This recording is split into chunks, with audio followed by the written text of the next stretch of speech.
Hi guys, Trish here from Chromatical. Thanks for tuning into another video. Today I am talking about Instagram, as I posted a story on my own Instagram account, it's Chromatical, about what you guys wanted to see me post about. And many of you replied with questions about Instagram. Now, that's a doozy of a topic, especially one on how to build your following, which a lot of you asked about. So I'm going to have to dissect that and put it into several videos. But today I wanted to talk about something that is one of the biggest contributing factors to not being able to grow your following. A lot of people talk about the importance of creating great content for Instagram, and that definitely is important, but that's mostly important for the individual photos are important for people who are already following you. That's to keep them happy, to keep them shopping with you, to keep them talking to you and engaging and all that sort of thing. But the feed, so when people go and look at your actual page, that is what people look at when they're about to decide whether to follow you. And if that doesn't meet their expectations, if that's not something that they want to appear in their feed, they probably won't hit that follow button. Your Instagram feed is pretty much what we all wish we could know about email lists. If we could see 6 emails, for example, of what we would expect to receive when we subscribe to a mailing list, that would be a massive decision whether we subscribe or not, because we want to filter out the emails that we don't want in our inbox and the emails that we do. And we would only subscribe to the ones that we knew we would like, but we just don't know that until we actually subscribe and start getting those emails in. Now, Instagram actually show us what we are going to be having in our inbox, not in our inbox, in our feed, in what we're looking at when we're looking at Instagram.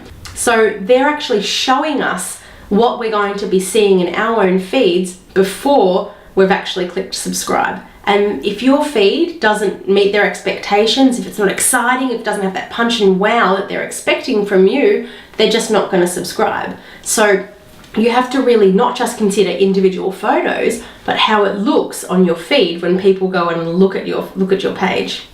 Now, imagine you were an artist. Let's use that as an example. I always use the artist as an example because I love art. So imagine you're an artist and you were posting photos of your paintings and you were trying to sell them, you had exhibitions and all that sort of thing. Imagine you were an artist but only every 6th photo was a painting or something that you actually did, and all the other photos were you're out with friends, this is your dog or your cat, oh, I'm getting brunch in the morning, I'm going for a morning run, this is my notebook for the day, whatever you are up to in your life. That isn't what people are expecting to see when they want to follow your art. They don't know you as a person yet. They haven't bonded with you or attached to you. They've literally probably just come in to find you to see what art you make. And if your feed doesn't reflect that, if they feel that they're going to be getting basically junk in their feed, even if to you it's not, they're probably not going to hit follow. You need to give people what they expect to see from your brand. Now, by no means, and I want to do a big little highlight on this bit, do I mean to just push your brand. I do not mean that at all, because that is also a big fat no-no and a way to not get followers. If you are just sell, that is awful, and that is definitely unfollowable and not originally followable.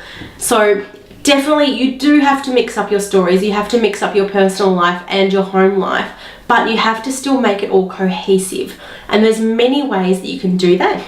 You can do it by the way you edit your photos. That's very much what I do. I do the same editing and the same type of photography for most of my photos, and that includes creating bright, bold, colourful photos every time. I use the same apps, the same editing styles and the same filters on all of my photos, and I take most of my photos front on. So that's just what I do. I try not to take diagonal photos or from the top or the bottom or any other way. If I'm taking a photo of a person or an object, it's straight on, front on and flat. And that's just my style. That's what I do.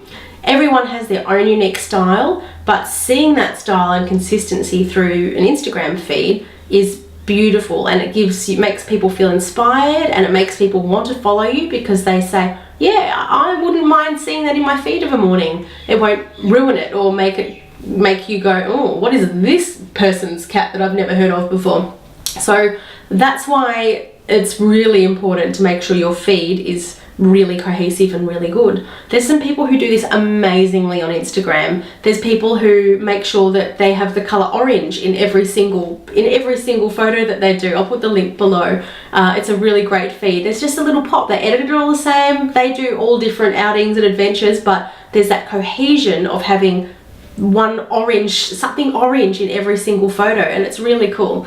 There's clever ways you can do cohesion really well, but if you are worried about missing out on posting your personal stuff, don't be. You've just got to find a way to incorporate it and make it relevant. So for example, I post photos of my dogs in my photos, but even though I post lots of interior photos, they're in my house, they're in my interiors. You can still see my interior in the background and I can still talk about them. So it still is about my dog. All of the writing below in the caption is about my dog, but the post shows my house and shows the things that people have originally subscribed to. So that makes my feed look nice, and that makes my people who are following me still happy because that's what they signed up for. So if I were to go out for brunch with friends, I probably wouldn't post that on my feed. I would probably post it in my story so that I could still share my personal life and keep up to date with what I'm doing and save the relevant posts for my actual feed.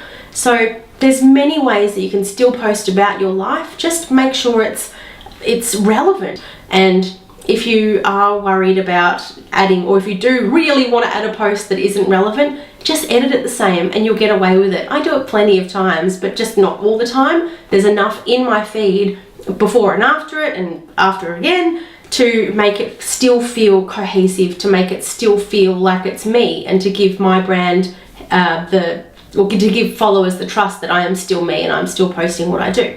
So have a look at your feed, review what you're up to, review how it looks, review what you're posting about, and find your unique way of making your feed super cool, super hookables. So people who are new can't say no. They need to follow you. They want to be up to date with you, because remember, they don't know you yet. They don't have a relationship with your cat. They don't have a relationship with your wardrobe if you aren't posting about your fashion. So whatever you're not posting about, they don't understand what this is yet. They're coming for a certain reason, and that's what you're normally posting about, and that's what they expect. So just give people what they expect. Make sure you are still personable. Make sure you include your personal life, but in a way that still matches your feed and your style, so that your feed looks beautiful and you'll get more followers that way. I'll pop some of my favorite Instagram pages below who have amazing feeds, super inspiring, that I hope will inspire you guys as well. And you'll start to maybe pick up on what other people do with their feeds that make them amazing, that make them cohesive, that make them, you want to follow them, because without a doubt, if you go to any of those guys below, you will want to follow them. And that's just based on first impression. That's based on purely first impression of their feed, and you will go, whoa, this is exciting, I can't wait to see what these guys do. So check them out below. If you have any other ideas of feeds that you follow that are inspiring, pop them below, as I'm sure other people would love to get inspired and see what other people are liking and other ideas of cohesive feeds. So I hope that makes sense. Let me know if you've got any questions, or if you are worried about your feed, feel free to send me a private message or comment below with your Instagram account, and I would love to have a look and see what I think. That's what I'm here for. Any questions, please always ask. I am Trish from It's Chromatical on Instagram. Thank you guys so much for following. I hope you liked this video. If you did, I'd love a subscribe or a share or a comment or a like. It would mean the world. Thanks again, guys, and I'll see you on the next video. Bye!